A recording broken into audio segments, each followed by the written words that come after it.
Jonjore makuo jamni onego ji ariyo kendo weyo ji ang'wen kod hinyruok marach e kinde mane gilago jamni e gweng' ma Paro mantiere kaunti ma Samburu.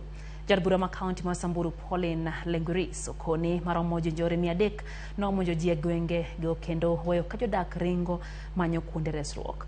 Wachore ni jokuogego ne okwalo diek 200 kod dhok 50 matimore kae kaunti ma Baringo. Bende japuonj moro mapuonjo e KMTC ma Chemolingot e sub kaunti ma Tiaty oyudo hinyruok bang' ka jokuo jamni ne ochiele gi magina okinyi ma kawuono e gweng' ma Monoyen.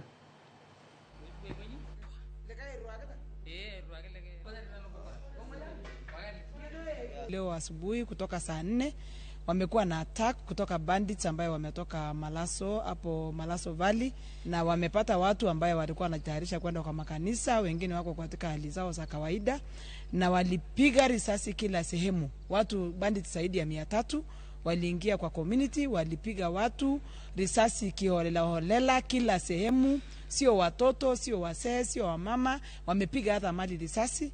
Na kutokana na hiyo incident tumepoteza vijana 2. Mali ya mbuzi 200 imeenda kwao, wamechukua pia ng'ombe 50. Sisi tuko na shida sana. Kila siku tu ni maiti tu ndio tunapata hapa.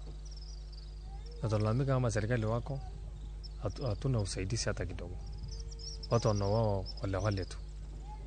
Sasa maiti 2 wameletwa hapa, wengine 4 wamejeruhiwa kwa hospitali hapa. Na bado wengine wanaletwa na wako na majeraha. Sasa tuko na hiyo shida kubwa sana.